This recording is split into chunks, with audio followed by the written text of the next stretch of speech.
What it is? How's it going, everybody? Today we're going to be talking about Avatar: The Way of Water. We're going to talk about all the things. We're going to talk about the return of a movie that is 10 years too late. We're going to talk about these kids, though. And, of course, talk about water. So if you want to hear what we have to say, grab a snack, grab a beverage, preferably water, to stay hydrated. And listen on in to the first ones to die.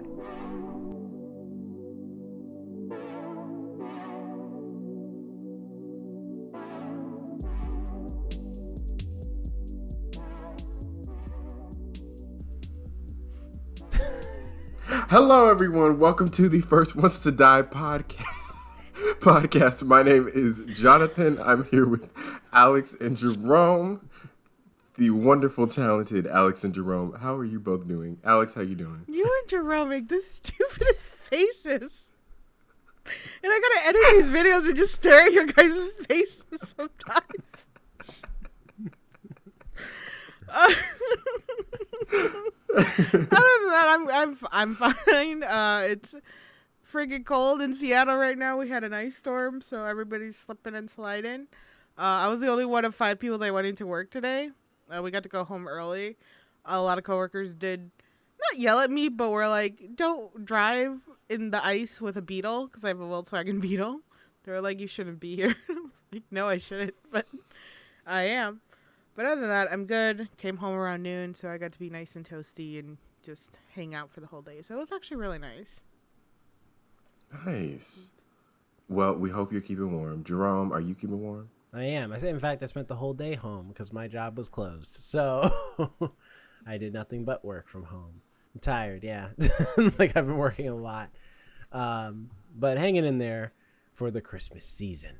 Christmas. Also, speaking of Christmas, what'd you guys get? By the time this comes out, it'll be Christmas, the day after Christmas. So, comment below. Tell us what fantastic things that you got or gave to other people for the Christmas season. And I hope that your Christmas was awesome. Yes, and on to the new year. And how are you doing in your lovely, sunny California, Jonathan? I'm doing well. It has been sunny. Let me just call it. I feel like the weatherman's out here bragging in your state, just like. And meanwhile, in our state, we got no snow. It's like, matter of fact, wear shorts outside, take a picture, send it to your friends, just to rub it in, Yeah, it's been nice. It is still, for me, it's still sweater weather, though. Even though I'm born and raised in Seattle, if it dips below 60 degrees, I'm like an icicle. Like I cannot take it. But yeah, it's been nice. I've been working a lot this week, especially. So I'm excited for, well, it would be in the past, Christmas. But I have the 26th off as well, so Ooh, nice. Get to relax on that day too. So I kind of want to maybe watch a movie this Christmas. Like go to the movies. I don't think I've ever been to the movies on Christmas. I've been a couple times. It's really nice. I don't really do anything for Christmas, and the reason why is because I feel like anytime I do, it's the same thing as like going to the grocery store on Thanksgiving, where I'm like, I'm part of the problem. Like, you shouldn't have to be here on your holiday. You should be off, but because I'm here, you have to be here because someone's got to open the door, turn the projector on, and start the movie. I mean, fair point, but they probably get time and a half. That doesn't make up for the missed time with family members and friends.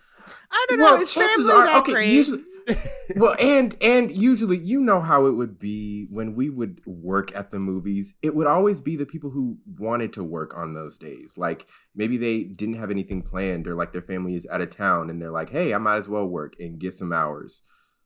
I guess it's never the people who are like, "Let me go home right now. I don't want to be here. My family's out." It's never those people. It is when they're working for a Scrooge. And usually when people were like that, you were like, yeah, get the fuck out of here. I'm not dealing with your crying for the next 8 hours.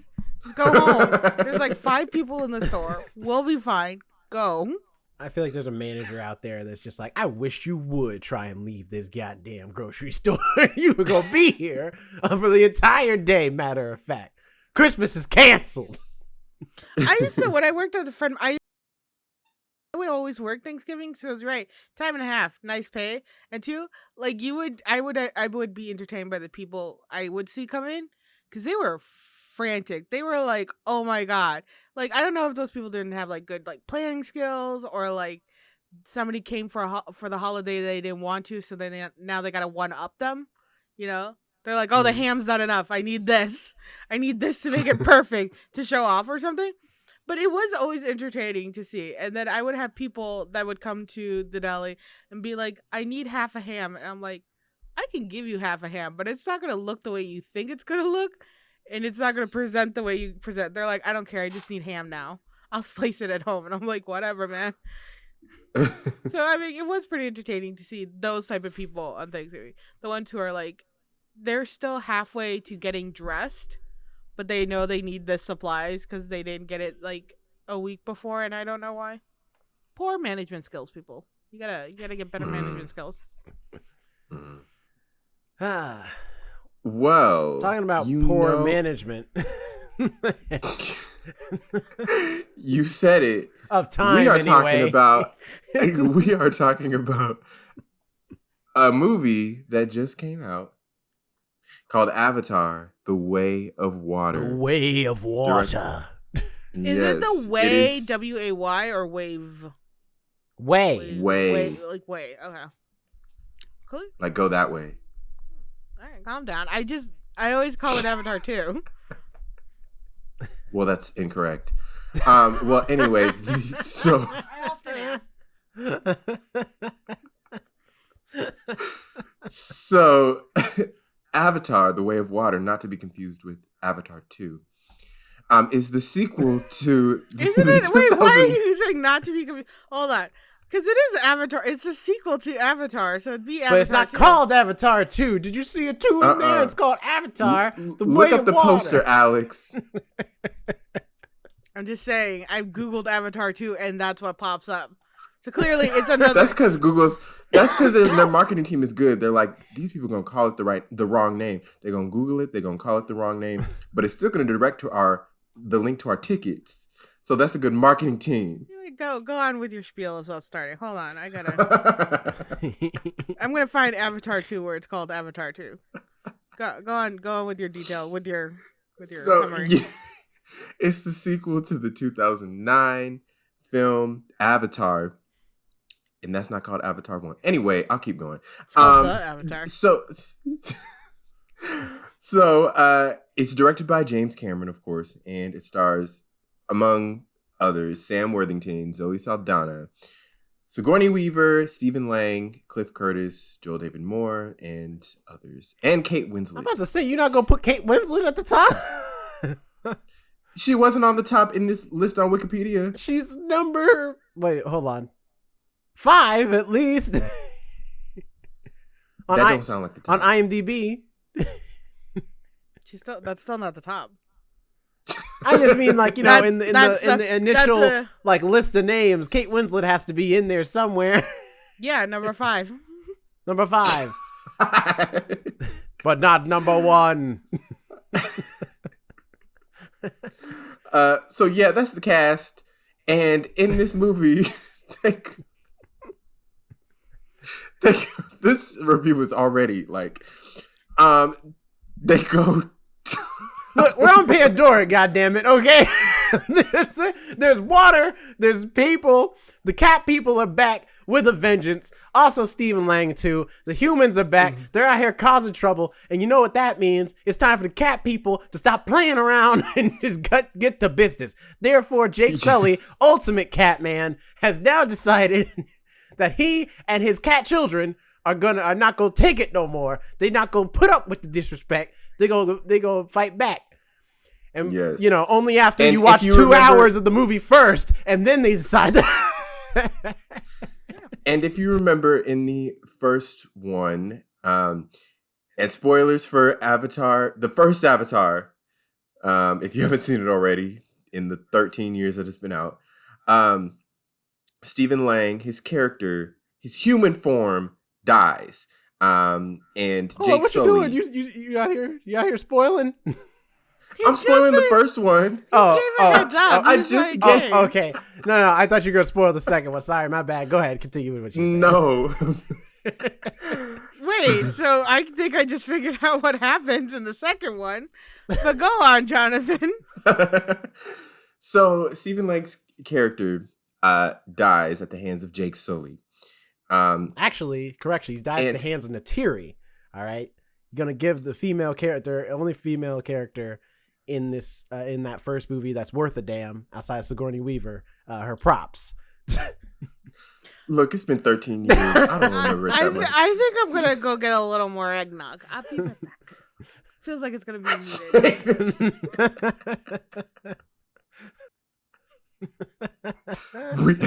we have hosts leaving the podcast. Listen, it's Christmas, all right? We're tired. It's the day after Christmas. It's been a long year.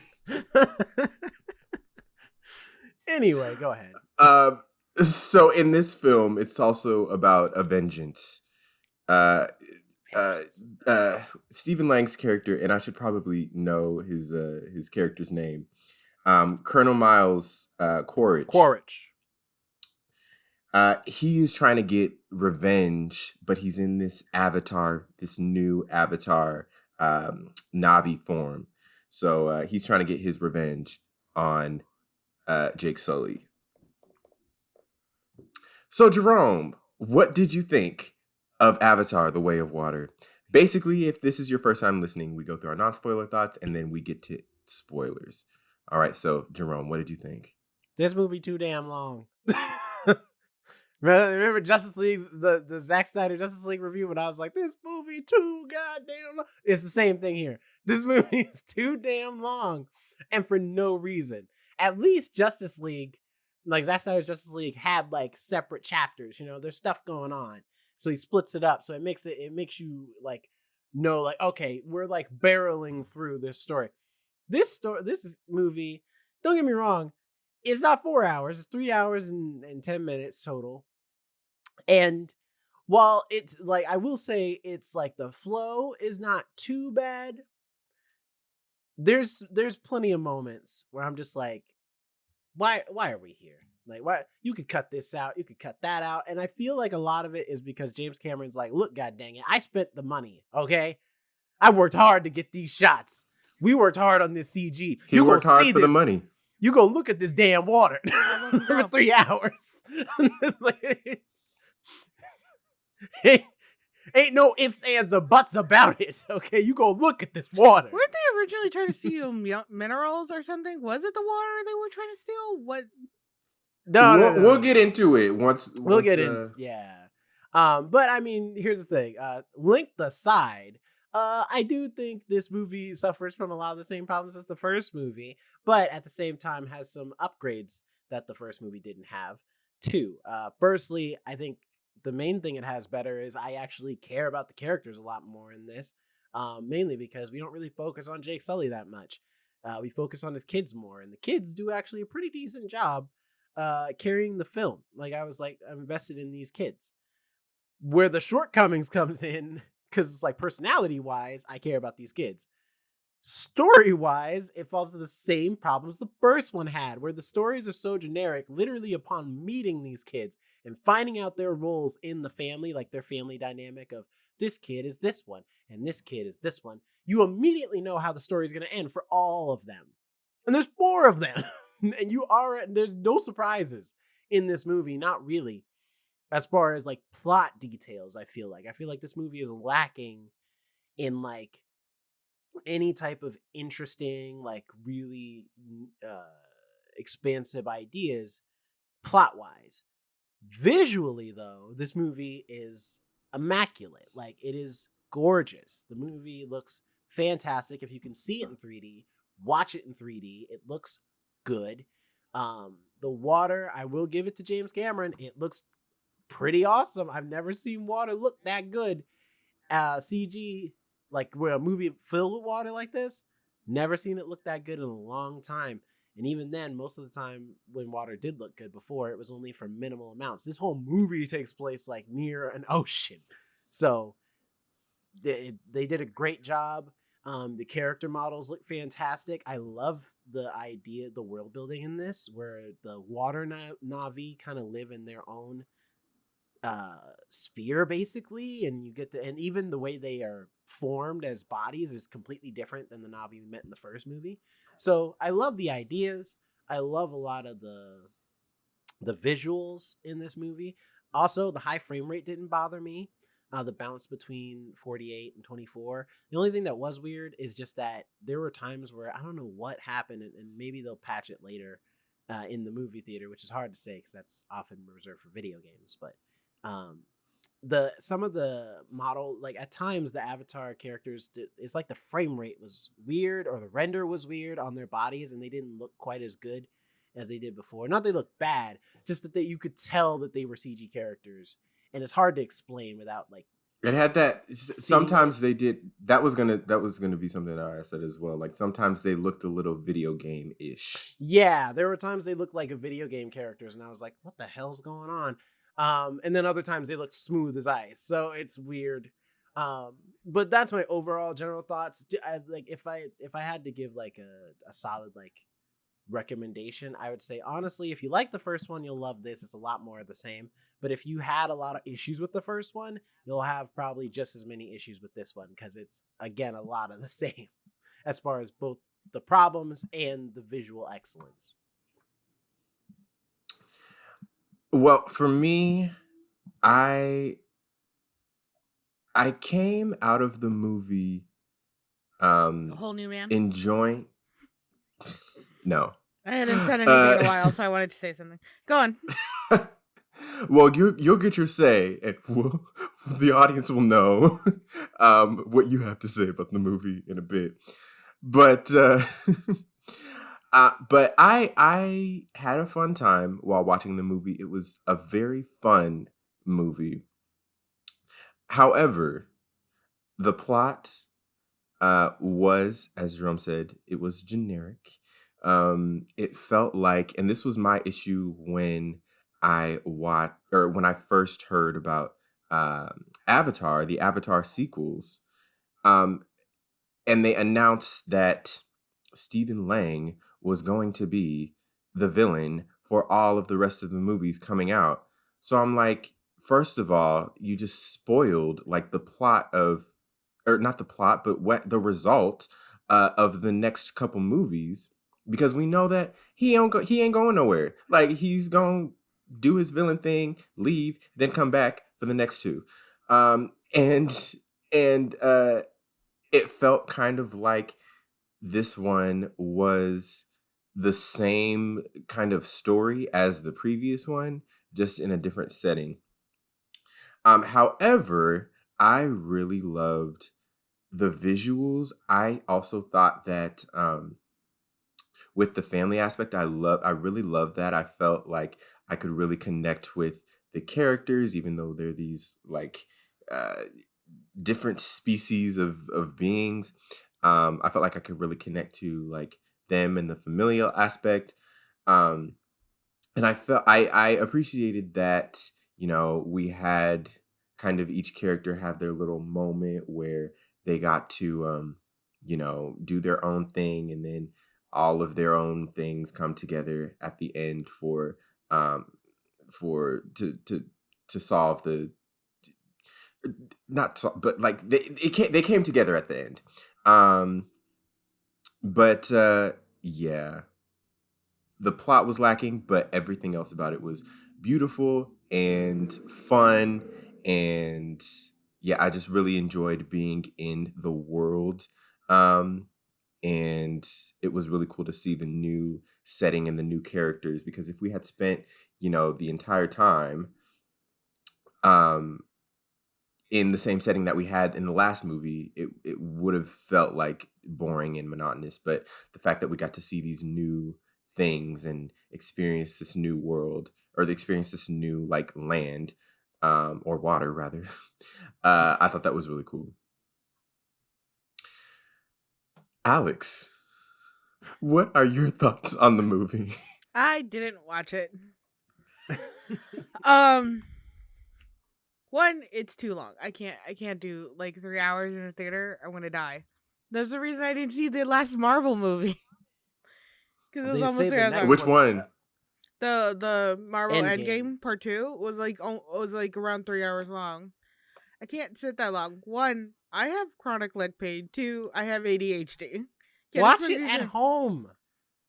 No, I now Avatar? with the Endgame one, he says that, but now I don't watch it out of pure spite, specifically more towards Jerome, because I like to say inaccurate things now.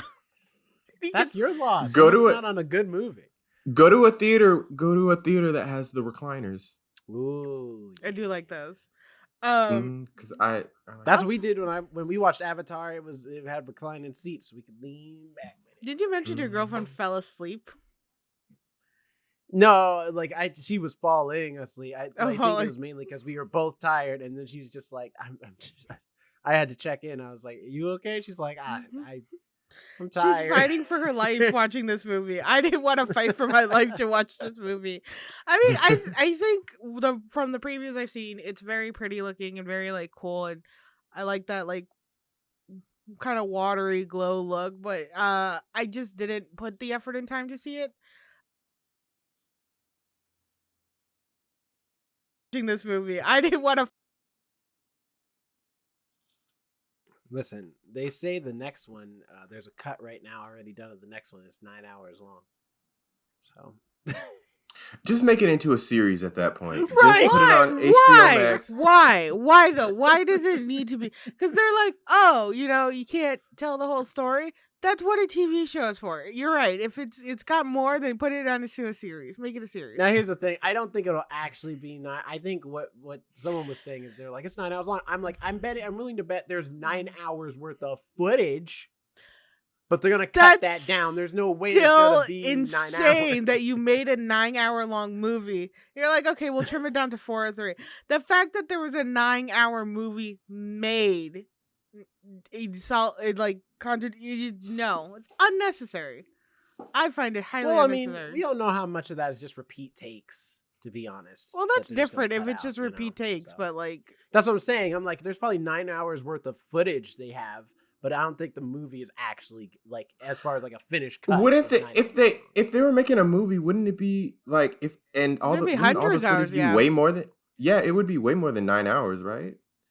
Not necessarily. If you have a 2-hour movie and you do 5 takes, that's already 10 hours. You know? Yeah, but remember, most takes are only like all of 7 or 12 seconds, depending on. What No, the movie I mean is. if you do just 5 takes, that's already 10 hours.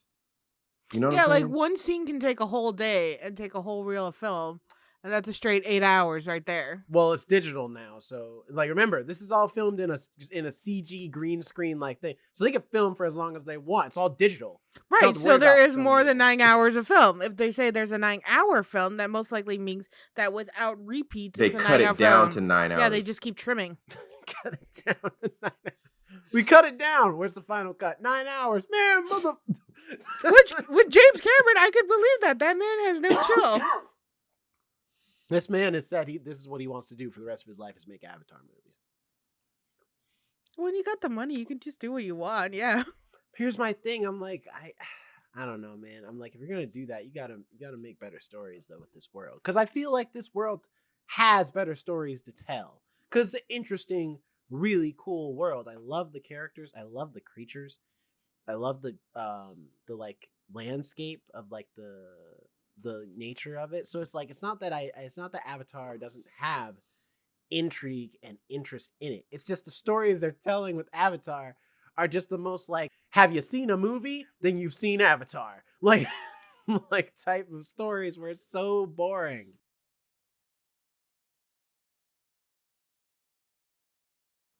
No, but you know what? That's fair. You know what it is? You haven't remembered the ending of Avatar 1 because you see the movie came out 13 years ago.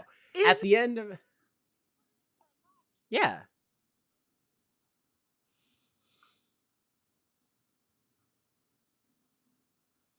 Biological body, yeah. It's a biological creature.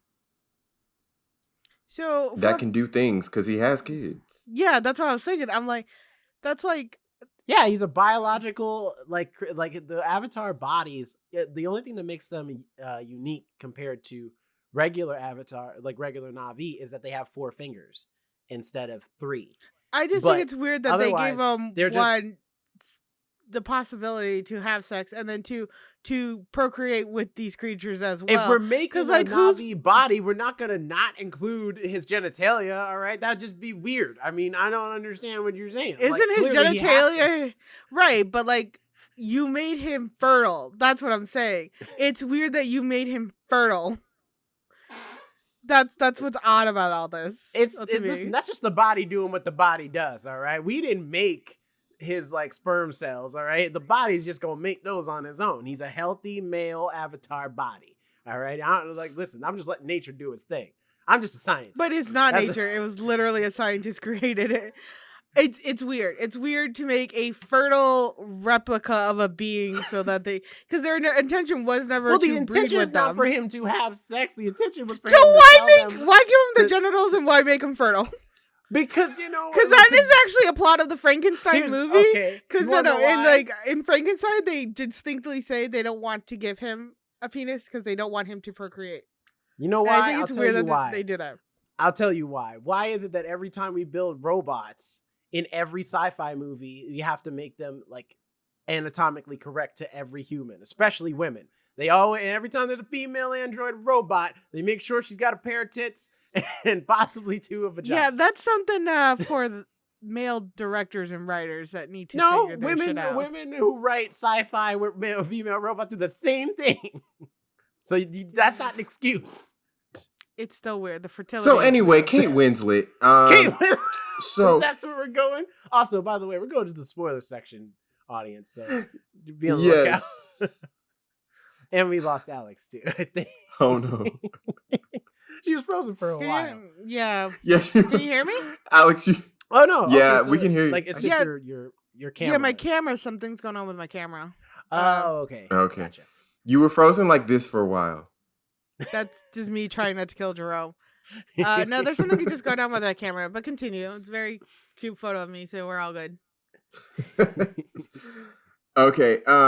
Well, getting into the spoiler section of the episode, Alex, I want to know what you think happens in the end because you were like, you said, well, now I think I know what happens. What do you think happens in the very end? You mentioned somebody dying in the first film, so I'm assuming they die in the Avatar 2. Who? No. The guy who originally got his body put into the android. No. So basically what and happens... they're not androids. They are literally just bodies. Do you see how you yell at me? Now we're doing it this way. Put your camera off. I'm working on it. I don't know what's going on. In fact, this one is especially not android because they literally deposit his memories into an avatar body. He doesn't even have a human body to just like to pilot the avatar. They straight up just make a new person, right? In an avatar body. His human, the Colonel, his human self is like dead and gone, and this is his memories and consciousness into this avatar body. Jake Sully and his family, they go. They are getting invaded by his new avatar army, the Colonel's new avatar army, and so they flee to what's the name of the people? What's the name of the land? I don't remember. I call them the Aquanavi. There you go. The yes. The Aquanavi, and they're hesitant at first, but they're like, okay, yeah, whatever, you're part of us. And then so the Colonel and his crew are still hunting them, and basically after I'm laughing because you say that like that's how that happened. No, what happened was they arrived, and then the main chieftain was just like, I mean, Jake is like, all right, well, Jake is he's a badass. We've all heard stories that his wife comes out, they ain't staying here. And you can see on his face, he just looks at her like, come on, baby, please, don't do this. Don't embarrass me like this. Come on, I'm chieftain. I gotta I'm trying to be cool with these other people. He's a chieftain. I'm a chieftain. Come on, babe. It's like the equivalent of a boyfriend when he wants his friend to come over and you live with your girlfriend, but your girlfriend don't want you to have company. Like, baby, please. Let me just have one friend over, please. And when they first meet them, there's like, of course, the sibling rivalry. It's kind of like that step sibling like energy, like on TV shows and stuff. When you have two families that come together, you have the kids who are all like, "Oh, I don't like you," but then they end up like coming together and becoming a family. And then there was the Disney Channel ending. Oh, it is Disney. Now go. Yeah, it is. Hey. Yeah, Disney. By the way, I don't know what's going. I don't know what's going on with the camera. I can't restart it. So. Oh, no worries. So this is just me now. We'll just have to hear your your reactions. But this point forward, you will enjoy the lovely voice of one Alex Andrade. Right, we'll get the full podcast immersive experience. But what's the younger child who was the girl from the Aqua Navy? There was that scene when she's coming out of the water and she has the full the hair. I was like, she's out here like she's coming singing an R&B jam real quick, just coming out the water. She did the Halle Berry James Bond walk out of the water. And they wait, so do his children look like him, human, or like? I mean, they look like their own person, or like really. Them. His kids are. Are you talking about Jake Sully? Yeah, they look. They are they're all avatars except for this one kid who's not really his kid, but they took him in. Who's a human, but he like grew up with the Na'vi, so he like is part of their whole. He's part of their family, and he ends up getting captured because when Homeboy Colonel invades, he ends up being the one that gets captured by him, and he's using him to locate. For two reasons. Right, cool. So Rock's marking with us, and we're rocking two reasons. Mark. Because one, it's like to have the, it's like, oh, the human character can hang out with other humans, so we can cut down on the budget. But also B, it's because plot twist. Spider was his name in the movie, but you also find out he is actually the biological son of Stephen Lang's character from the first movie. So, the pathos, the drama. Oh no! What are they gonna do? Not a goddamn thing with that plot. Really? No, they did, because wait till we get to the end. They do one thing. They do one thing with that plot point. Past that, it's just like, I guess we gotta wait till the next movie for that to bear fruit. Mm-hmm. Really? Well, I guess they do two things. They do two neat things with that. Well, one neat thing, one kind of like, I guess he needs to be here for the sequel. But at first, he's just, the Colonel is just using him. He's like, you're not my son. Like, I don't care about you. And then ultimately, there's a point where this is like jumping to the very end, where Zoe Saldana, she's like, she sees that Jake is about to. Actually, okay, Jerome, explain this better, because she the two things they do with that character, Spider, that is worth anything, because I feel like he's kind of a throwaway character for majority. Very much so. But the two things they do with him is at the end of the movie, because Quaritch is coming after Jake's kids. He has one of his kids at knife point. And then Neytiri is just like, oh, okay, I see how it is. So she puts Spider at knife point, and she's like, I will kill your son if you try and kill. Because at this point, also, like, spoilers, one of his other sons dies. Jake's son dies. He has two sons and two daughters, like, biologically. Well, no. He has two sons and one daughter biologically, and two adopted kids. One from Sigourney Weaver's avatar body, who is like the Virgin Mary, who just has this, like, weird birth, even though no one knows who the father is. And but she literally is like Na'vi Jesus, because she literally has powers and can tap into the power of the planet and speak with the creatures in a way and all types of stuff. She's Na'vi pretty much Jesus. Like literally Sigourney Weaver's character. They literally say it that way, like the Immaculate Conception of what's her face's Na'vi gave birth to this daughter. I'm like, Immaculate Conception? I've heard that term used before, and it's been used in reference to the Virgin Mary. Mm-hmm. So she's basically Navi Jesus. And perfect for the Yeah, I holidays. know, right? That's true. That's why it came out now. So they have her as like their adopted daughter, and then Spider. Anyway, and then the two Avatar children, one of which the older brother dies. The older brother dies, but the older brother was the one. The older brother was the one that was not getting like the fully developed storyline, so they were fine to kill him off. The younger brother was the one that had more of the storyline in this film. Well, also he was the one who was just like, it was like, as soon as this is what I mean by like this movie is dynamic of characters, you instantly know what's going to happen to each one of them because you've seen a movie. Because it's like, here's the kids in order. Oldest brother is the dependable one, the one the dad looks up to the most and respects, because he's like, yeah, you're my firstborn, I taught you everything, you're really good, but you need to look out for your older brother, like your younger brother. Younger brother is the one who always gets in trouble. He's the outcast, and dad doesn't quite understand him, you know. And then he's like, and then their youngest daughter is always getting captured. She's always in trouble. She's always trying to hang out with the she's big like 10 years old. She can't keep up. Yeah. Then the adoptive daughter, she's got powers. That's her thing. And then Spider's the human one. That like, and so immediately I was like, okay, I got this. Older brother's gonna die trying to protect the younger brother. Younger brother's gonna be constantly mess up the entire movie until the end of the film. And youngest daughter's gonna keep getting captured every single time. And other daughter's just gonna keep being weird, but somehow like save the day with her weird powers. And literally all of those plot points came through at the end of the movie.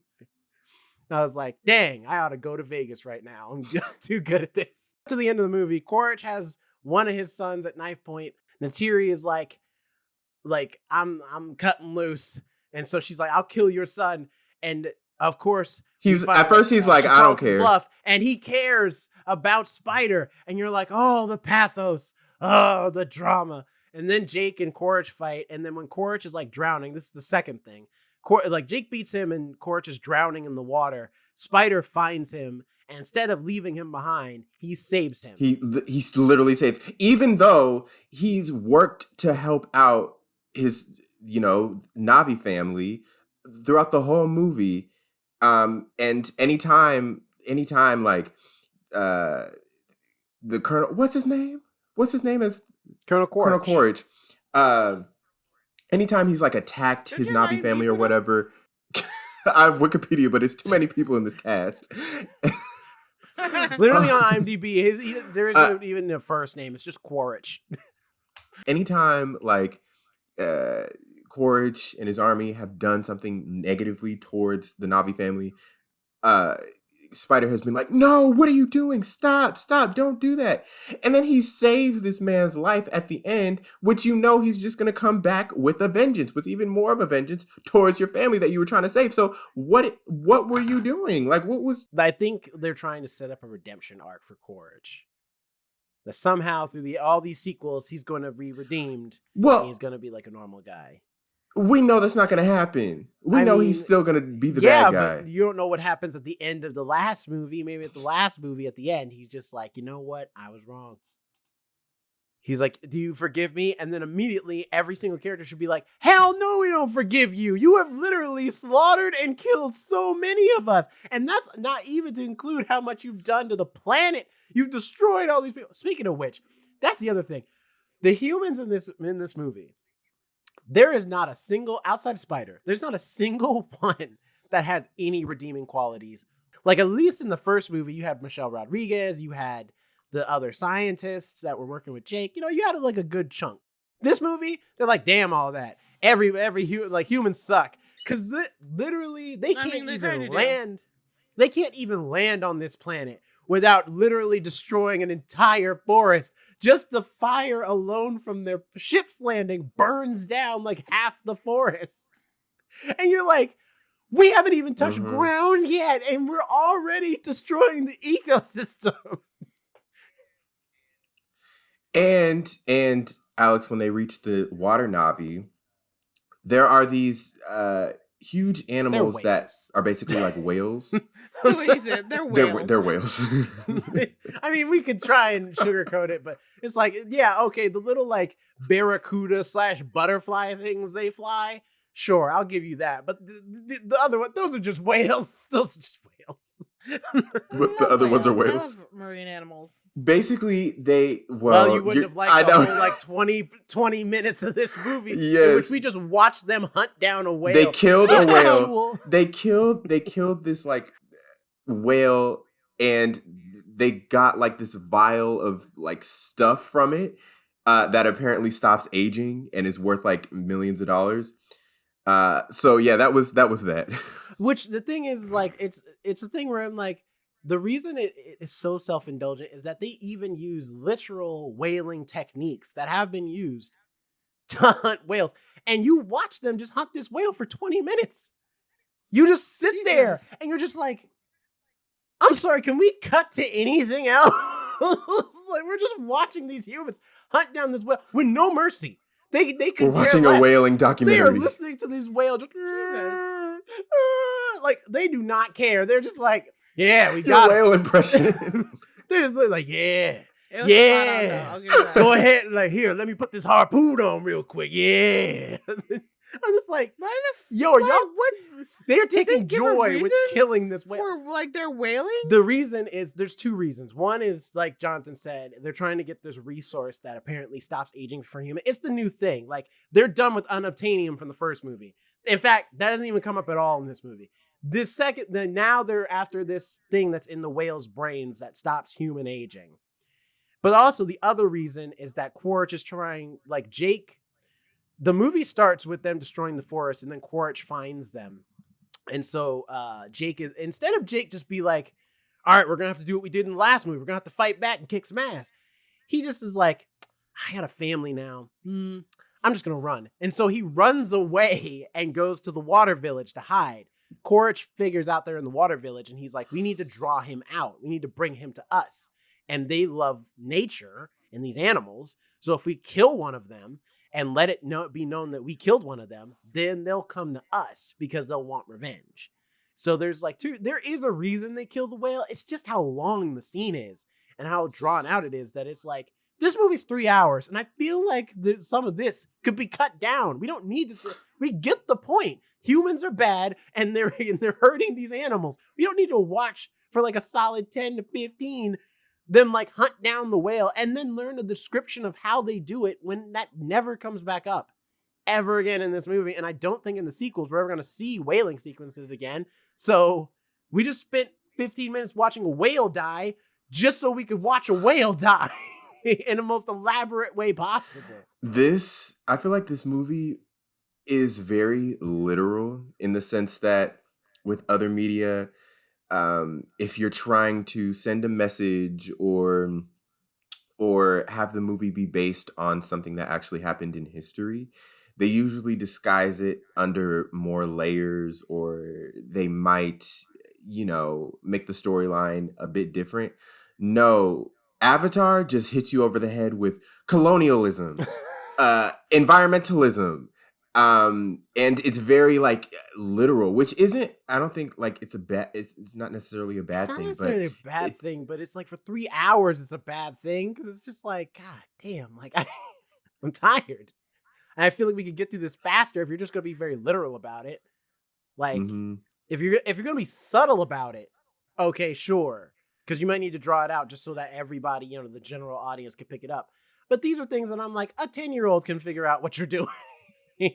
Not to say that the environment is bad. Right. Like, it's not to say that like the writing is like awful. It's just that it's so like cookie cutter in a lot of ways that I'm like, I don't feel like this movie needs to be 3 hours because everything you're saying is like that's written is so simple that it's like, and I'm sure that the reason that is because they're like, with the plot being so simple, we can focus all our time and effort in making the visuals look good.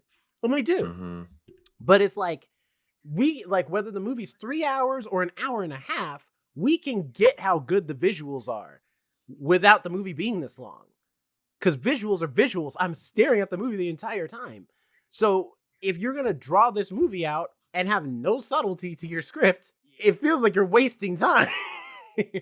And I appreciate, that someone's talking about environmentalism, but then sometimes that can backfire. You run into like the Don't Look Up effect, where it's just like, okay, we get it. But I do appreciate that this film is sending that message, and also talking about, because this does happen where, colonizers come in, terrorize and drive out a whole group of people for their own benefit, which isn't great. And it's yeah. Yeah, it's got a great message, I think. And again, I will say, just despite my complaints and me calling the movie simple, I will say it's a lot more elaborate than the first one was. The first one was heavy-handed as hell. This one is at least a little better. I will say, with the environmentalist message. I won't agree with some critics have been saying they're like, this is the exact same thing as the first movie. I wouldn't necessarily go that far, but I will say that it does echo a lot of the same. If you're into the message of the first one, it echoes a lot of those same sentiments here of just being like, hey, take care of nature. Nature is beautiful if you just let it be beautiful. Yeah, it's definitely not the same as the first one. I feel like it's really different, but it doesn't deviate a lot. Yo, this movie hates moms, by the way. Explain. Well, Elaborate. Because the whale that dies, by the way, is a mama whale. So there's that. Then also, like, Neytiri and the other, like, chief, like, Kate Winslet's character, yeah, they have no chill at all the entire movie. Like, they're protective. If they're not, like, crying their eyes out the entire time, especially they're fighting back. They're yelling or fighting people. Like, they have no sweet moments where they're just like, yeah, I'm all right. Like, I'm chilling. I'm gonna go with it. Like, they're just always like especially Neytiri, which, to be fair, I like Neytiri a lot. Zoe Saldana does a great job playing the character. I hate that they sidelined her character a lot, actually. Yeah, she didn't get a lot of screen time. Mm-hmm. It was mainly like the beginning and the end. That was pretty much it. I just wish she had, because it's like, literally Jake's like, we need to leave, and she's like, but I don't want to leave. You gotta remember now, this movie's run by Disney. I'm surprised they didn't kill her off in the first 10 minutes. She wasn't in a lot of the... No, instead they killed her off a whale. Yeah, material, like, as much. So I was like, yo, is Neytiri dead?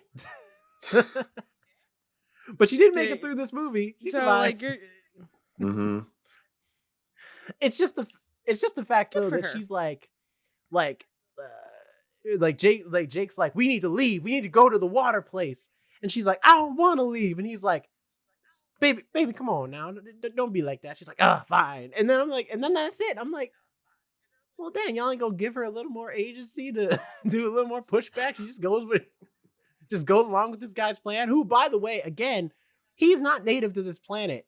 And I think it's weird.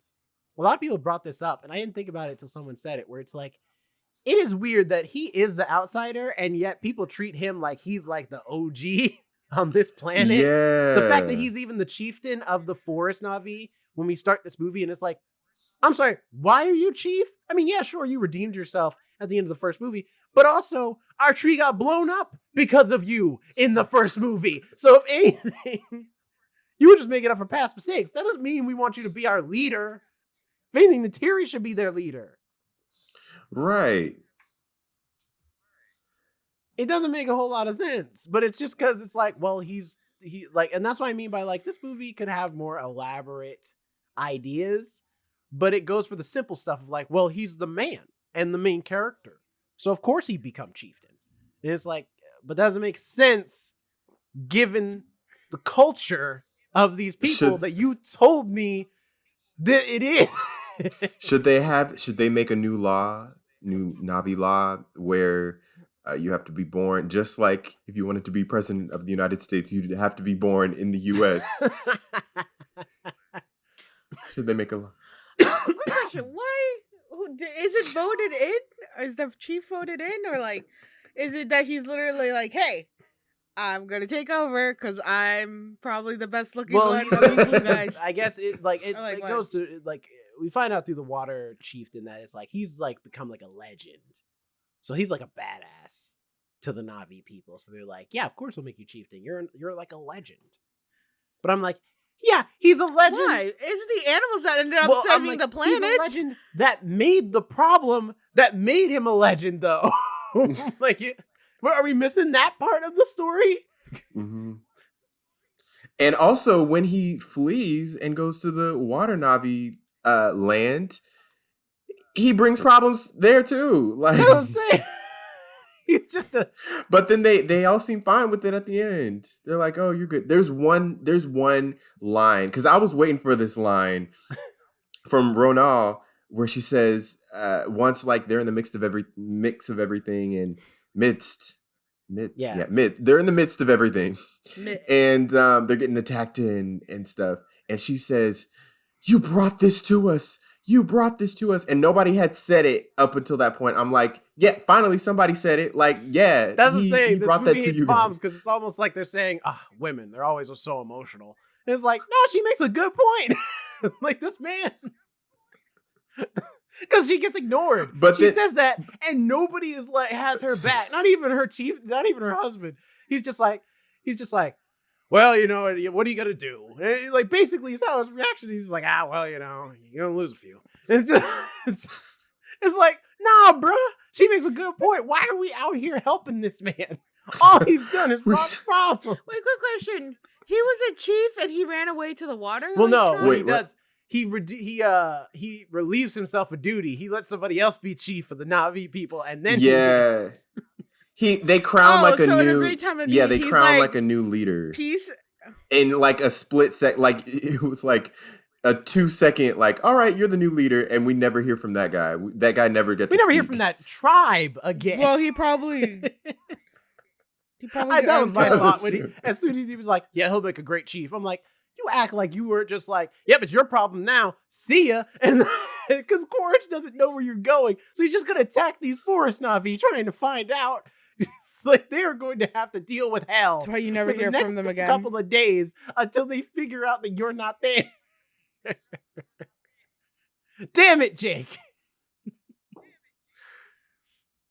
Jake just causing the whales made no sense though too, because here's the thing: the water Na'vi, right? The reason this movie is called The Way of Water is because that's literally the description of the water Na'vi's like their way of life, basically, because they live on the water and even like have their bodies are built like their hands have like fins on them, their tails are thicker so they can swim better in the water, they can hold their breath for a longer period of time, like they are built to be in water. By the way, I loved their home setup. It looked like a resort. Honestly, with the bridges and the water, I would go there. I was like, I can't wait for this to be a part of the Disney exactly water park. Right, because it's going to be. That does sound pretty, or at least it should be. But it looked really good, and the Way of Water is their way of life. One of the parts of their Way of Water is that they also have their own like sign language, because they can't talk underwater. So they communicate using their own version of sign language underwater. We later find out that apparently this is also how they communicate with these whales, who are almost like an animal part of their tribe, who come every time and hang out with the water Na'vi and talk to them and tell them stories and stuff like that. And I'm like, oh, okay, cool. Kind of like they're not quite pets, but they're kind of like, like imprinted animals, kind of like how a wolf would imprint on you or something like that. But then there's a scene where what wolves are you hanging out with? That's how wolves operate. I mean, you shouldn't be hanging out with wolves, but if you are, like, that's the thing wolves do, is they imprint on people, or they can imprint on people or other wolves, stuff like that. But Loak is, who's the youngest son, finds this like outcast whale, and of course, him being an outcast, he's like, me and you are gonna be friends. But he does the sign language to communicate with the whale, and I'm like, okay, cool. But then the whale does whale sounds to communicate back to him, and we know what he's saying because there's subtitles. But I'm like, I'm sorry, you can speak whale? When is that? When was that lesson taught? And sometimes they don't even speak. Sometimes he just shoots water out his blowhole, and there's dialogue, and I'm like, how do you know what he's saying? Also, he's only been a member of this community for a short amount of time. There was this whole there was this whole sequence where it's like, okay, learning how to um like ride the animals basically. Like you're Yeah, they're learning. learning how to ride the different animals. Oh yeah, I remember that with the tail. They put their Uh-huh. tails. Yeah, or well, hair that's why a braids lot or of people something are saying this attached is to the the same thing as animals. the first one, because the first one, Jake didn't know anything about the forest culture, so he had to learn, and he met the animals he could ride, which was like the big dragons and stuff like that. In this one, it's the same thing. They come into the water place, and immediately they're like, yeah, like the chieftain's like, I don't know how y'all gonna live here. Y'all know nothing about water. Y'all know nothing about this life.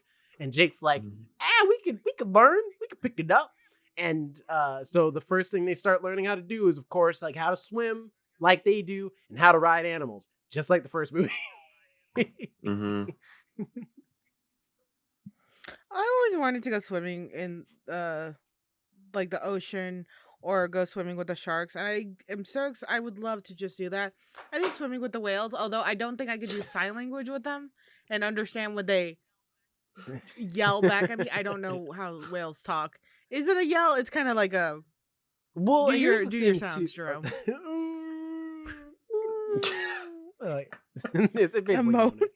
But you know, the thing is that the thing too about the whales that also doesn't make a whole lot of sense. They say in dialogue, because there's a scientist who's with the whaler people. The scientist is like, yeah, we've analyzed these whales' brain waves, and they're like damn near like smarter than humans. Even they're like really smart. They could even make language, make songs if they wanted to, like build elaborate structures.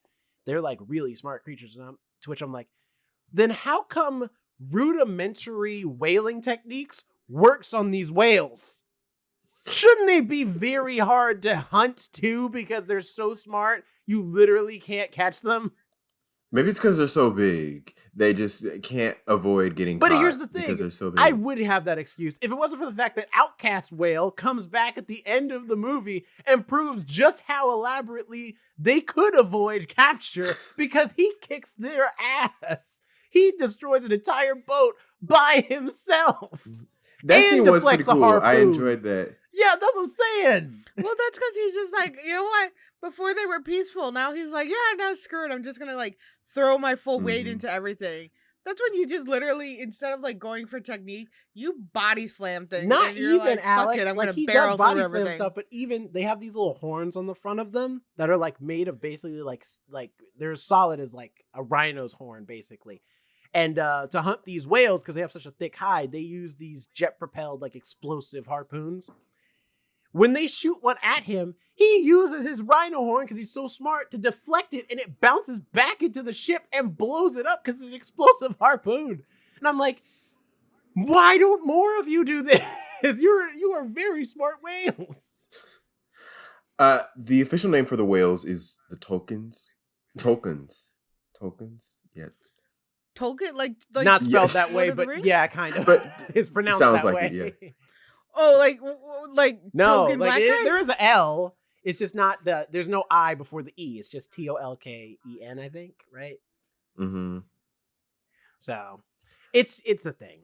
But I'm just saying, like, it doesn't pull me too much out of the movie. It's just something I noticed. However, the whale part, when Loak is swimming with Outcast Whale, that's when me and my girlfriend were both feeling the length of the movie. We're like, because we sit there for yet another 5 minutes watching this man just swim with this whale. It's not even like they're doing anything elaborate. He's just swimming, chilling with this whale. And I'm like, you could have cut this down. We don't need to sit here and watch this man do water aerobics with this whale. You have to. You got to see him bond with the whale. I would love to bond with a whale. I think I would die. One, I'm not a strong swimmer. I'm barely a swimmer. I can like doggy paddle. But you gotta have that moment of connection between the two outcasts. They That have a whole forming of that bond. conversation. He got it when he We was see riding them those. hang out. You got to see it when he was riding those pterodactyls. No, he in didn't. The first film. He literally Now you took get to see it with the water. He took like 3 minutes. It was a montage. He failed the first time, and then the next time it took him all of like 2 minutes. He like fell, caught it, flew with it. Whatever happened to that pterodactyl? Don't they like bond with them, and that's like their? Well, or you just jump on they any can be random wild. pterodactyl. Like you bond with one, but then you can just like detach and just be like, all right, now go off and fly away. I'll call you if I need you. and then they just like survive. Because you know the Na'vi, the way they operate with the world is that they don't actually, even though they bond with these creatures, they don't own them. So they're like, go do your thing. I'll call you if I ever need you. But you know, go live your life. Should have called them. This feels It's- like a good time to have that type I of mean, it'd be the animal in your equivalent life. of like if you know well, you got Cheddar. If like Cheddar was allowed to just roam the streets, but you're like, yeah, whenever you feel like coming back, or whenever I want to see you, I'll just come find you. Have you seen Cheddar? That boy ain't going nowhere. um, He's literally asleep on 2 blankets right now. Like he's like, I'm good. He's funny like, enough, you go the Teary roam. keeps her like dragon creature, but Jake straight up replaces his because he's like, nah, I'm about that water life now, baby. Got this barracuda this flying barracuda thing. I like this better. Yeah, it's on the water, and he never gets his dragon back. Really just abandons Oh yeah, we it. basically Aw. have those training wheel sequences. Well, we have we have 2 of those in this movie. We have one with the kids and then one with Jake, where he's learning how to navigate the water and the animals in it. So he really just up and moves his whole family to make them into Mhm. water people. And then you have the classic line of the kids saying, "I want to go home," and then Jake's Yeah. like, "This is home. Yeah. This is home now." Yo, the only person not Oh, complaining when they is do that, Loak. people- He's like, you see how fine that water Na'vi girl is when we pulled up here? You better believe I'm glad I'll be staying. I'm staying here. I'm not leaving. Except it's weird now because now I feel like they're like family because they're all a part of like one Yeah, but tribe. they're not like actual family. They're friends, if anything. You know what I mean? Do you think there's going to be a romance in the next movie? Because Yes. there will. Do you think, like, Jonathan, we spent a whole chunk of the spoiler review like going over how this movie lacks, is allergic to subtlety. Okay, the fact that she is a girl and he is a young boy, and they clearly they clearly have a rapport that is not animosity toward each other, means they will fall in love in the next movie. Obviously, I love that scene where Fair point. she's teaching him how to hold her breath, or where she's teaching him how to hold his breath, and she like puts her hands on him, and she's like, "Breathe. Oh, your breath is very fast right now." yeah, his heartbeat is very fast. I'm like, that'd be funny if he's like, bitch, I can't breathe because you touching me right now. It's hard to breathe. You take my breath away, girl. What are you doing? I need a new teacher. Aw. But also, I'm underwater. Like, give me a second. But I will give you this: all the kids do a great job. To add some positivity in there because Very much so. I've been going hard at this movie. Like, to add some positivity, all the kids are actually pretty decent. It's not that they may not have anything interesting to say as far as like really great dialogue, but they're acting wise, they're all phenomenal. They do a great job. And I liked, I'm looking at now, Bailey Bass and Britton Dalton as Loak and Soraya. No, Soraya. They're great. They're fantastic as those two. They have great chemistry. I like their scenes together. So it's pretty good. And I'll say all the returning cast too. And The Sigourney only- Weaver playing a kid. Yeah, we haven't too. gotten to her yet. I was just about to get to her. She's the one that's weird. Not because Sigourney Weaver does a bad job, but because here's the thing. So we talked about how Sigourney Weaver's character, her avatar in the first movie, gives birth, surprisingly, to this young girl, Kiri, who they adopt, right? What we didn't share is that the actress playing Kiri is also Sigourney Weaver. So she's this teenage girl who, like, sometimes she sounds like a teenager, but most of the time she sounds like like at least a 30-year-old woman. Yeah, and she's 73, by the way. Yeah. Sigourney Weaver is 73. Yeah. What? I believe it. Well, when you think about, she's one of those where it's like she's been around forever, so you can buy it. Yeah, you kind of stick her in like an age frame, but at the same time, you're like, wait, no, I remember seeing her Right. this long ago, and she was that age. So it's like, yeah, not in the whole like Right. she looks it. No, it's the more like, no, It's I just know Exactly. that her they have her career. play her, and I guess I'm wondering if it's because James Cameron, he likes Sigourney Weaver so much. I mean, he's worked with her on multiple projects that he's just like, come on, Sigourney. Like, well, I can't get rid of my girl Sigourney. And it's like, okay, but maybe you should get a teenager to play this teenager. And it's not Because like you could Sigourney definitely Weaver- hear it in the voice. Yeah, it's not like she's not in the movie. She is in the movie as her old character in a couple different flashbacks. That's true. She did a good. If she did like the mocap and stuff, she did a really good job. I believed her in like the movements and stuff. Mm-hmm. Not so much in the voice. The voice you could definitely tell. If she did the mocap, she did a great job. She does move like a child for sure. Right. Well, it says, and this is Wikipedia, so you never know. But it says like most of the cast, she learned free diving for the film and film scenes underwater.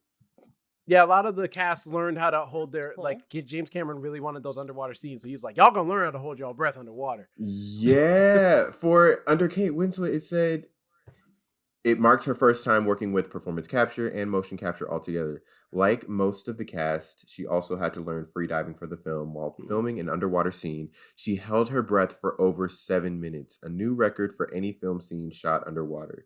Mm-hmm. That's crazy. 7 minutes. I wonder if James Cameron was like, all right, it's pool day, everybody. Let's go. Probably, yeah. Everybody's just I think floating underwater, and he's like, nobody's coming up back for a minute or two. For the mocap, they did actually put like motion capture like beads like in the water. So there were days they probably actually did have to like just jump in the water with multiple cast members and just swim around and do their scenes.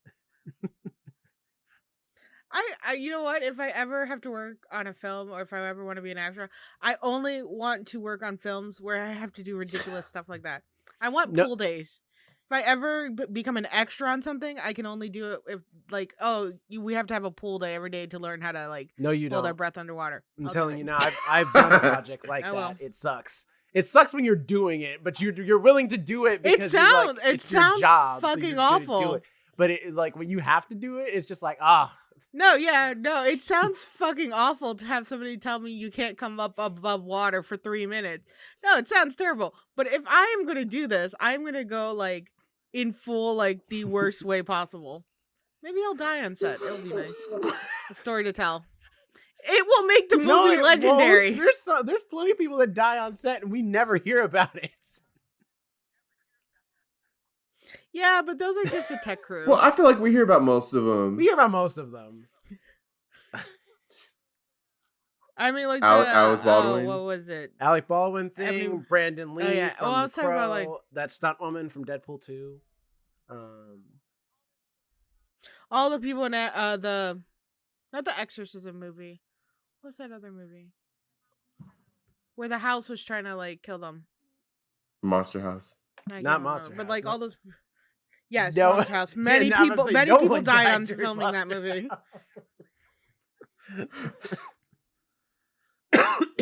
Anyway, yeah, Sigourney Weaver's good. She's good at the character. Yeah. You know who's sorry. You know who I thought was weird in this movie because like he gets a lot of screen time, but I was like, man, I don't know if your character development is like I don't know what's going on. It's Sam Worthington. I was like, I feel like you're just going through the motions for a lot of this movie. And it's weird because I'm like, he's the main character of the last movie, so you expect him to be like a big factor in this movie. And he is around, and he does a good chunk for the movie, but he's not like as important as like the kids are. The kids are like the dominating cast in this movie because they're like 75% of the film. And then but it's like, but the scenes Jake is in, I'm just like, Jake, you need to chill. You need to get a beer or something. Especially with Loak. There are times where I'm just like, I'm sorry, you're a bad dad. It's like you're like I know you're trying, but you need to give your son a little more credit. Maybe in the third one, Jake might die. And so for the next one, for the one after that, his son, Loak, is going to try to get vengeance. That might be Revenga. Mm. You know what though? Because maybe they're like phasing him out. Like they're phasing Jake, the character. Good. I don't think I would miss him at all if he died. Well, he abandoned everybody and Well, his no, tribe and people. He's stuck to his When they family. really he shouldn't have been. Like, he's got his family to think about now. He's a family man now. That's still not an excuse for abandonment of a whole tribe after you've been put in charge for it. I feel like you can blame your family all you want. When they leave, she's just like, "But you're the chieftain of the tribe, and this is our tribe. Like, we can't leave." And he's like, "But family, though." And she's like, "All right, Vin Diesel, come on, let's go. Get on the dragon."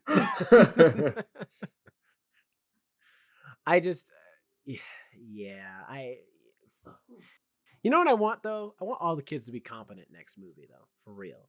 Because I got real tired. Wait, who was incompetent? The little girl was incompetent. That's who. That's not her fault. She's just a little girl. That is not an excuse when every single one of them has skills. I mean, they're talking about how kids in the water tribe can ride these water creatures with ease. No problem. Very useful. They are very capable. And she is meanwhile, literally, there's literally a piece of dialogue where Kiri gets captured. And so Took, who's the little girl character, and somebody else, they go to save Kiri, only to then have Soraya, that's who won. Soraya escapes and Took gets captured, and Took literally says, I'm locked up again. I can't believe I got captured again. And I'm like, I can. That's your whole role for this entire movie. It's to get that is pretty captured. Bad. Hey, she survived, didn't she? Barely. The brother didn't. Because the movie literally becomes Titanic at the very end, where they're stuck in the ship that's filling with water and they can't get out. And they're literally crawling over tables as the whole ship turns over. The one that meant to get kidnapped all the time, at least she survived. But the other characters didn't. But she survived, so it's fine. Also, this is very random, but when you just said Kiri, that reminded me. So Kiri, Sigourney Weaver's character, it's pronounced Kitty. And so I thought her name was Kitty. Like kitty cat.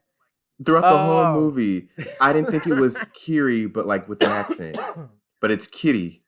Well, I mean, with this movie's lack of subtleness, I wouldn't be surprised. Well, yeah, the other kid's name was Spider, so I'm like, okay, her name is Kitty. Yeah, but he's not a literal spider or crawls around like a spider or anything in relation to Spider. He's just named Spider for no reason. Right. Which they should have given him a name to match him. Why are you just naming her? Everybody else gets these cool names, and by the way, you're Spider.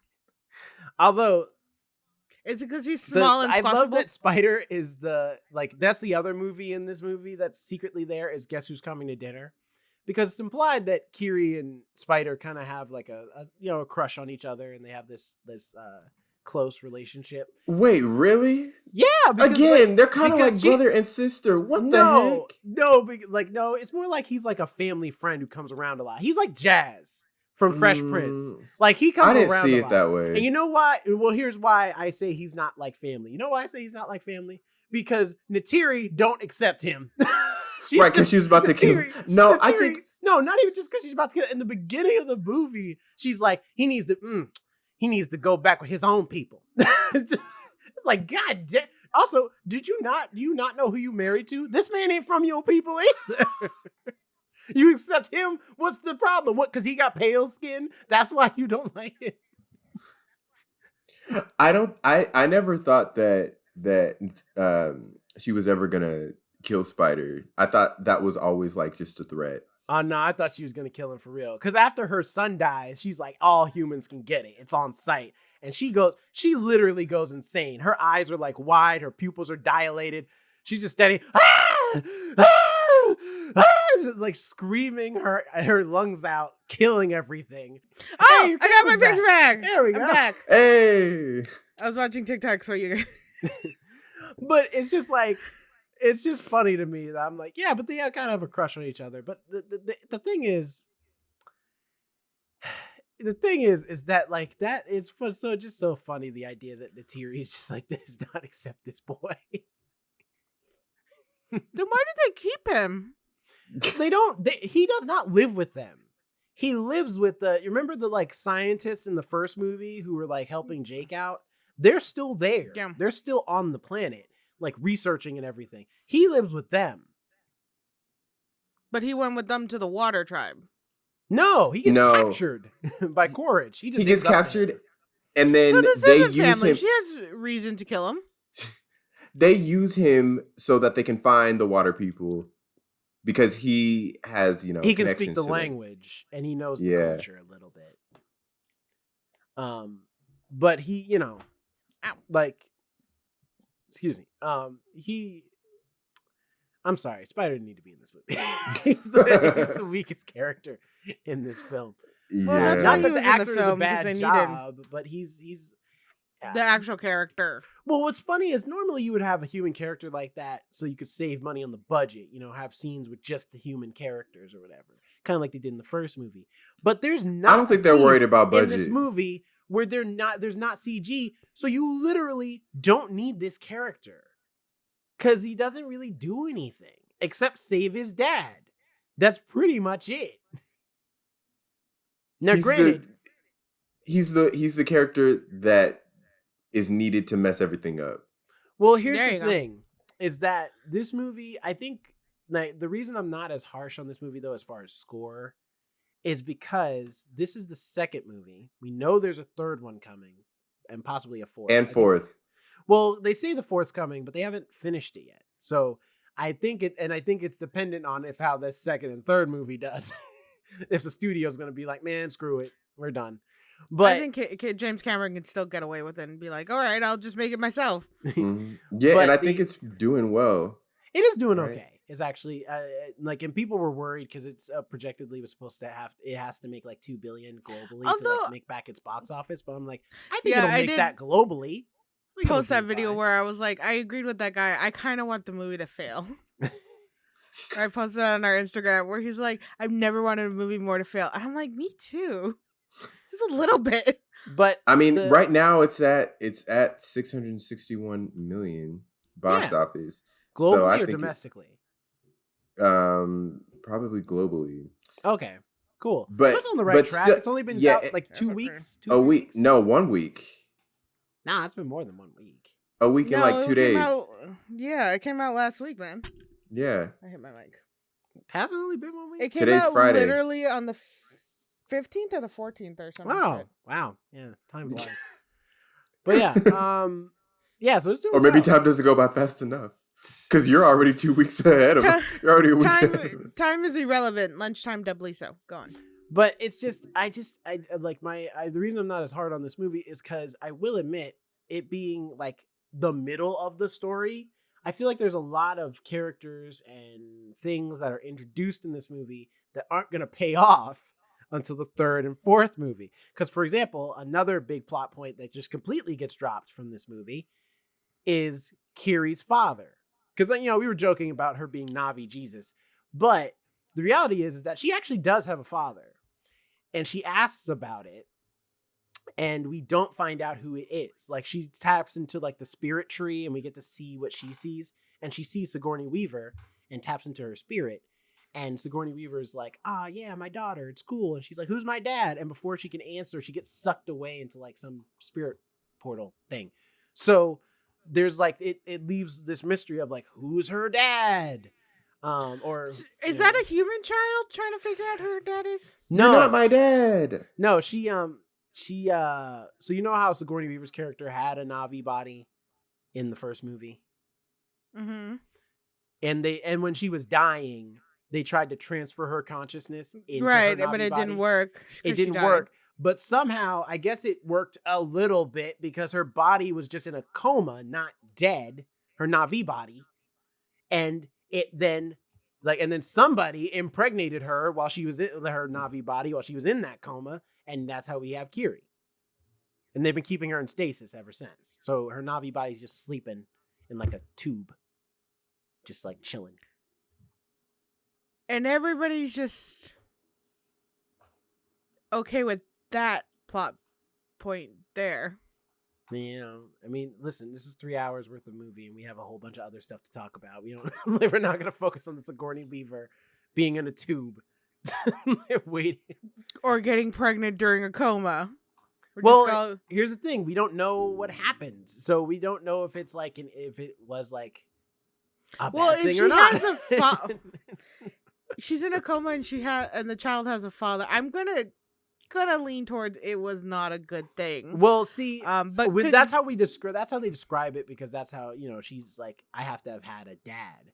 But for all we know, they could be like, actually, because Awa, the god of Pandora, for all we know, it could have been Awa that impregnated her. So she really is Navi Jesus.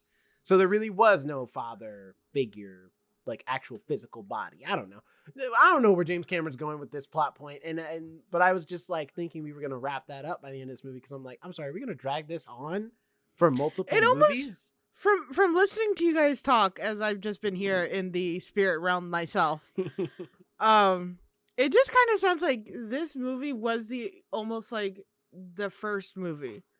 You know what I mean? Like, the first movie actually wrapped up pretty well, and it had a storyline. Almost like he was prepared for not to make the sequel. Mm-hmm. Like, this movie, the first one could have definitely stood on its own. It was beautiful and, visually and all that stuff. And then this one, with the amount of, like, plot lines that were created but then dropped or something like that, this almost feels like the proper set up movie.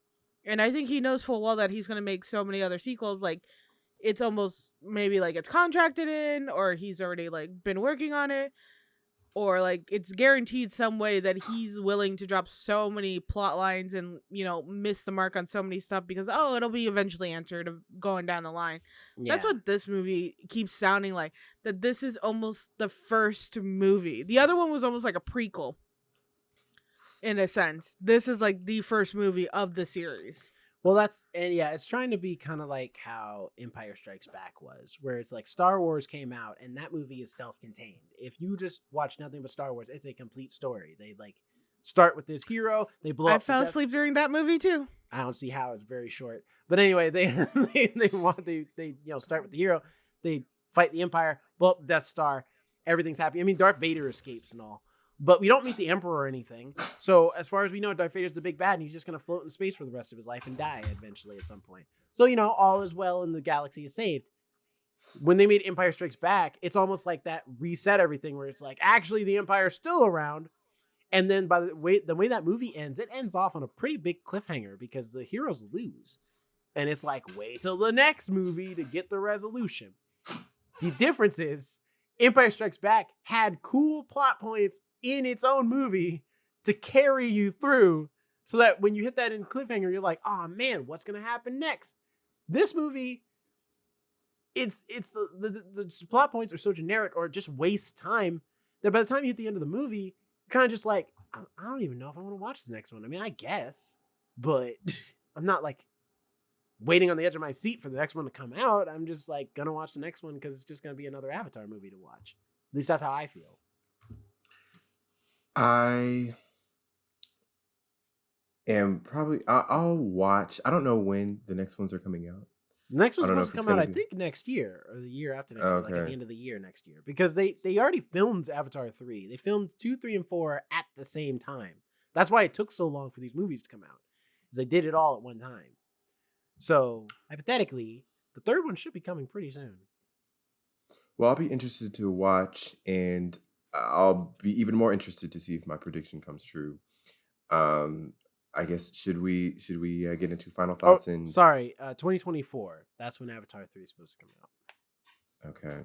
Also, fun fact, while this movie is happening, I believe the Avatar video game that's supposed to come out, Frontiers of Pandora, is supposed to take place at the same time and deals with the Forest Na'vi. So I think that video game is supposed to be, this is what was happening while Jake was dealing with the people down, like the human characters out in the water. Like, this is what the human people were dealing with. Because, by the way, we never really talked about this. The human plot point of this movie this time around, because last time they were here for unobtainium, and that was it. This time around, because this is something that unless you saw the director's cut version of Avatar, the first movie, in which you actually get to see Earth, which has Avatar 1, watch the director's cut for this scene alone. It has one of my favorite scenes where we get to, you know how it starts with Jake Sully giving his narration of like, this is, you know, my life and I'm Jake Sully and yada yada. You get to see his life on Earth, and he goes to a bar and there's this dude who's like hitting on this girl who don't want to be hit on, or not hitting on this girl. He like hits this girl, like I guess it's his girlfriend or whatever, and he just straight up smacks her in the face, just open palm in front of everybody. Jake, being a soldier and a good guy, he rolls over there in his wheelchair and he's like, "Hey man, back off!" And then he like knocks the dude out. And then I guess domestic abuse is the way of the future because they literally throw him out the bar onto the street. And then they take his wheelchair and chuck it at him and hit him in the back of the head with it. And then slam the door closed. I was like, God damn. Wow. The level of disrespect. Like they were like, take your mother wheelchair to it. Not only that, but in the future, we don't protect women respect our around soldiers as well. I mean, neither do they respect veterans. I was just like, it made me laugh because I was like, what is this planet? That's true. God dang, Earth is falling, is down bad. So what I hear is not much has changed in the future. There are still veterans on the streets and domestic abuse. Cool. But in that movie, you, like in the director's cut, you get to see a little bit of Earth, and Earth looks kind of junky and trashy, and it looks kind of crappy. And I guess that scene is to prove that point. So in this movie, Avatar 2, the reason the humans are on Pandora now is not just for resources, but also they're like, we can live here. This is going to be our new home. To which I'm like, how is that going to make sense when you can't breathe the atmosphere? You literally and also can't walk when you're around destroying in the it. That too, they're turning it into a That's what they do with all sci-fi movies. They do that with they have like those hubs. They're like, oh, you can't go out into the actual planet because you'll die, your head will explode. They have those like hubs or things like that. So in every sci-fi movie, they do that. Really, all humans move to these like planets where they start little colonies, and they're like, but the outside is like deadly, and we can never leave this area. And then somebody finally leaves, and they're like, oh, the new generation can now breathe the air. It's like, no, you haven't exposed them at all to it. That doesn't work that way. Avatar biology doesn't work that way. Nah, there will never be a generation that can breathe this air. Because like Miles has lived, or Spider has lived there his entire life, and he still needs a mask too. So he's like, they're like it's. But on top of that, Jonathan's right. When they land, that part of the forest they destroyed never grows back. The human area is a damn desert. So it's like, okay, how are you going to live here when you're destroying the ecosystem? You can't even survive here. That's true. Like a lot of those movies with different planets, humans can't survive in, and they're not willing to adapt properly. Surprise, surprise. And then just end up fucking up the whole planet. Which that's funny too, because it's like, I mean, I know the Na'vi kicked them out from the first movie, but it's like nobody on the human side is like, it'd probably be less work if we just like make peace with the Na'vi. Why are we going through the effort of wasting manpower and resources to attack them in an environment that we don't understand? In fact, this movie, or find a whole new planet because that too. that we can sustain life on that planet by wearing these special masks and stuff and like all that stuff. Then go find a different planet. Here's the thing, too, is that it's like their whole thing is like they're gonna wipe the Na'vi out so they can enjoy their time because the military is there and they're just like the military is running the show, so they're like, yeah, we're gonna wipe them all out and so we can live on this moon, essentially. Because Pandora is the moon, it's not the planet. But I'm like, here's the thing, though. I'm like, and James Cameron, this is what I mean by they could add so much subtlety to this movie. Is I'm like, this is just space Vietnam. Because we did the same thing with Vietnam. We thought we would go over there and kick some ass and take some names. And we never thought about the fact that not a single American soldier had ever set foot in there to know the landscape and know how the jungle works. So we lost because we didn't know anything about the environment. And that's the same thing in this movie where all these soldiers go out here like, yeah, we're going to kick some ass. And it's like, none of us know how this planet works or how any of these animals work. And at least on Earth, animals are pretty much, very normal. Here, animals can do all types of stuff that we've never seen before. And that's just 2 biomes. We've only seen the water place and the jungle place. Who knows what else is on this moon, for all we know? What's happening underneath the planet? What's happening in the polar ice caps of this planet? We don't know. Yeah, they don't know anything about the actual environment either. They don't even know if they can drink the water there. That's a good question. Because for all this water, I don't even know if they can consume it. That's true. I mean, it causes eternal life, but what if you still disintegrate? Well, the whales just cause eternal life. Hunting down the whales. But you can still disintegrate. You could just be alive, but your body still it deteriorates. Aging. Yeah, deteriorates. Mm-hmm. Also, I never understood that. One of the last points, and you guys should give your ratings. The need for eternal life for humans. Why do you want to hang around this whole time for what? To see your children and your children's children, but then at a point there's only too many people, and then there's no reason to have children. Actually, Fairly Odd Parents pointed that out. That's why I thought about that. Because Cosmo and Wanda wanted a baby, and they're like, well, why can't you have one? They're like, fairies are immortal. There's no reason for us to have children. After a while, they're like, no more. And then they couldn't have any because the whole was like, well, we have all the fairies we'll ever need. I don't know. I think eternal life is weird, and stealing people's water and whales is a bad thing. Yeah, the only cool... That's my 2 cents about this movie. Bringing up Fairly Odd Parents on an Avatar review. Of course. We love it. I mean, the only cool time I've ever seen that plot point used is the short in Love, Death, and Robots Pop Squad. Either you ever seen that one? No. It's the premise is that it's a society where there's an upper city and a lower city. And the upper city is where all these people are who live forever. But the trade-off is that they can't have kids.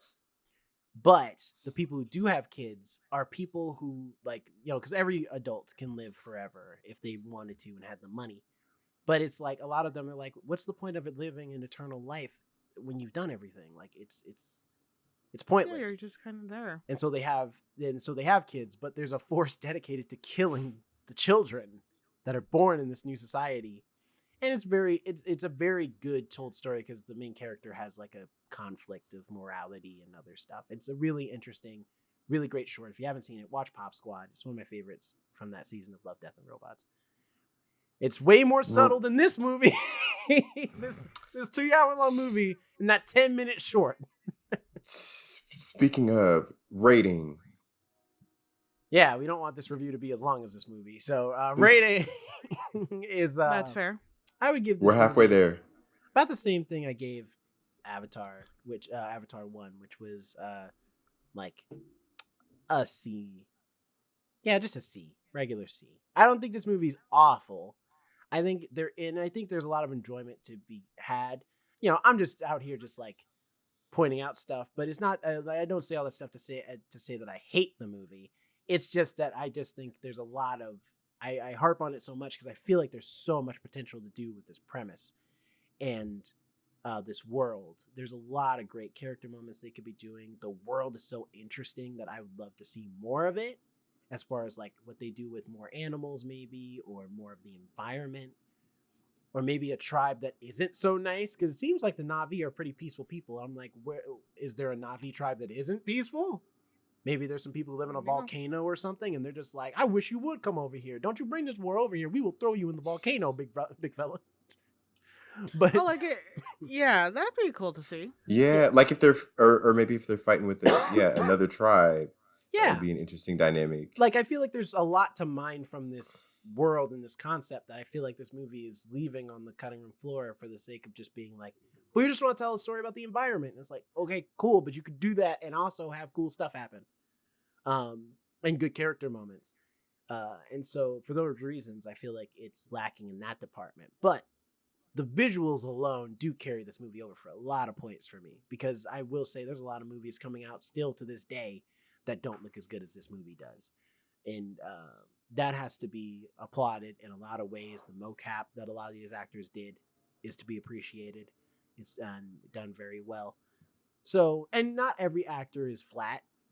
Like you said, Zoe Saldana, Bailey Bass, Britton Dalton, and some of the other kids whose name I can't remember. Even Sigourney Weaver, like while her voice is distracting, she has a lot of life to her personality, to her character and her personality as the character of Kiri. So there's a lot there. I just feel like if they take a little more rewrites in that script for the next few, and really patch those up to add some really interesting moments that push this narrative forward, they can make a really great film in the Avatar series. And it's not too late. They still got 2 more chances. So it's true. What about you, Jonathan? I had a fun time, like I mentioned earlier, watching this film. Just seeing the characters, everything looked visually so good, from the characters to the setting to the different changes within the settings, like when you would see the location, the water nation at night versus when it would be in the daytime. They would both look very visually appealing. I enjoyed getting to know the new characters, the kids, the water Navi, and just like seeing their characters develop within this story was really nice to see. I thought they did great with the emotional elements, like the family aspect when homie dies. I felt emotional, and the story left a little to be desired, just because it was very like, it was a little basic, but that made room for them. I won't like knock that too much, because it left room for them to explore and just play with the world that we were in, rather than having to focus on a certain plot. We got to just like play with the characters and play with the setting and all that stuff. So I appreciated that, which is mainly what I feel like this movie is for. I don't feel like anybody's going into this movie like needing to absorb and consume a plot that is like hefty. I don't feel like that's what most of the people watch Avatar for.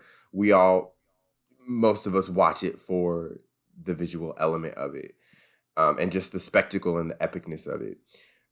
So for that, I'll be a little easier on it, and I'll say a B minus. Yeah. When you make the next one, don't make it this long though, for real. Like cut it down. Yes. Like we get it. It looks pretty. It don't need to be this long though. I am excited for the next Avatar, but it's more so I'm excited for the Avatar with the Earthbender that's coming out. They're making a third one in the line. It's from after the Korra, Legends of Korra. They're doing an Earthbender one. So that's where my excitement is for any Avatar stuff. I remember when the first one came out, and I was like, "You want to Avatar? Talk about wait, mad? Why is this? When I was why a kid, is this? Yeah, and it's gonna be on Paramount Plus. So like, that's where my Avatar. I was so energy mad as a kid when I saw the Avatar 1 trailer, and I was like, "Oh yeah, Avatar movie," because they had been announced that the last Airbender movie was coming. So I was like, "Oh yeah, Avatar," and then you see it. There's jungle, cat people, spaceships. I was like, "What the hell is this? This ain't Avatar. This isn't even Avatar." Yeah, I thought that too. I was like, "What is going on?" I'm like, the Water Tribe looks very different. They're all because really that Avatar movie that flopped, I think, got released not long after. It did. Well, because that's why it had to be called The Last Airbender. Because I'm sure it was planned to be called Avatar, The Last Airbender, but then it's like, oh. I went to see The Last Airbender in theaters, and I lost my sandal halfway through the film. It fell in the aisle before me. So I had to sit for the rest of the half of the film with like my leg up so I didn't touch the ground.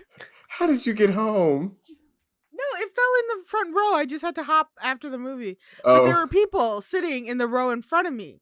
So I couldn't very well tap him on the shoulder and be like, "Hey, my shoe fell under your seat. Can you grab that for me?" So I had to wait till they got up and left, and I went to the row in front of me and grabbed my. So that movie is your Doctor Strange. You were distracted the whole time by something. It wasn't as horrible, but yes, I was traumatized during that. The last era, for many other reasons too. That movie was trauma in its own. But it sounds like all around, it sounds like it's more of a pretty film. This Avatar: The Way of Water. Mm-hmm. And that it definitely needed help with the storylines at least. But maybe in the second or third, whatever Avatar's coming out next, The Way of the Trees. I don't know. That's me and my friends were joking about that. We're like, every Avatar sequel is going to be a new biome. Like the next one's going to be in the snow. The next one's going to be in like a different. It's the Way of the Water, so the Trails of the Trees. Trails of the Trees. All right. As long as Disney has like, they can make more land. Parts of their park using Avatar, they'll keep doing it. I'm curious to see, because they've already made updates. They make updates to Avengers Land all the time at Disneyland. Every time a new Marvel movie comes out, they'll add a new actor to be that character in the park. So I'm wondering if they'll add something for at Disney World for Avatar Land at the Animal Kingdom now that they have this movie out. Yeah. I could do that. Social media, Alex, where can we find you on Socials? You can find me at Alex and Nobody on Instagram and on TikTok. And on TikTok, you can also find the First Ones to Die, where I post little videos of, what's going on in our podcast, day-to-day life, and little updates here and there. I posted it on TikTok while we were doing this podcast, again, I was off into the spirit world, so check that out. What about you, Jonathan? Where are we finding you? You can find me at Jonathan Keys on Twitter, Instagram, wherever you please. You can follow us at The First Ones to Die on all social platforms. Email us, thefirstones2die@gmail.com. We'd love to hear what you're thinking. Go ahead, if you're listening to us through a podcast platform, go ahead and give us 5 stars. Give us a rating and review. We'd love it. It would help us out tremendously. And if you're watching us on YouTube, go ahead and thumbs up this video and subscribe and comment. Jerome, where can we find you? You can catch me at NotJeromeRed on Instagram or at RoboZooMedia / and at Jerome_the_show to see all the other stuff I'm working on. And also, as always, follow the YouTube channel at The First Ones to Die podcast to see all of the fun extra stuff that you can only get there. Stuff like mini reviews, video games, vlogs, and of course, film versions of all the podcasts, as well as book reviews as well. So, bunch of extra First Ones to Die content you can get on over there. And also be on the lookout for when we start streaming on Twitch again. Currently we were playing Stray, and we're still going to continue doing that and play that game. And then, we'll be on to whatever's next. And if you have some suggestions, comment below and give us those, or you can email us at thefirstones2die@gmail.com, like Jonathan said. But yeah, other than that, if you've seen Avatar: The Way of Water, comment below. Tell us what you thought about it. Did you like it? Did you not like it? What were your thoughts? Do you agree with our thoughts? Do you not agree? Comment below. Tell us how you feel. And if you haven't seen it, are you looking forward to it? I know there's one person that I know for a fact is glad it's out and probably enjoyed the heck out of it, which is one Taylor Napolsky. Because he's been excited for Avatar 2 for a long time. So Taylor's good people. Yeah, he's good people. If you haven't already, buy his book. In fact, Alex, I think you have it, right? I do. I do as well. I need to still get it. Economic Despair. Yeah. Yes. By Taylor Napolsky. You can buy it in stores, or you can order it on Amazon. So yeah, I bought it the first week it came out. Mm-hmm. I love when our friends do creative stuff and I get to support them in some way. It's always good feeling to know that. Oh, also, if you're in the Seattle area and you want to come to a laser show, I'm doing the Laser Mac Miller show on Wednesday at the Pacific Science Center. Oh, yeah, I guess we should support you too. So, yeah, like, oh, I might as well use the podcast for my own purposes. So, if you're in the area just after Christmas and you're looking for something to do on that Wednesday on the 28th, come on down to the Laser Dome. Come see the Laser Mac Miller. And come say hi if you like. I'm also doing Laser SZA earlier in that night too at 7. So you can see both if you want, or just see one. And if you just want to come over and say hi, I'll be around. So You got any promotional material, Jonathan, for yourself? I guess come to the Stranger Things experience in LA. It's gonna be fun. I'm not doing anything with my life. All right, audience. That's it. All right, we'll Don't see worry, y'all. We'll let you leave now. You're free to go. We will not hold you like one James Cameron would for 3 hours, sometimes 9. It was almost a 4-hour film, counting trailers and everything. All right, because people stayed out till the end to see if there's after credit scene, so it's like almost 4 hours. But either way, bye. Everybody.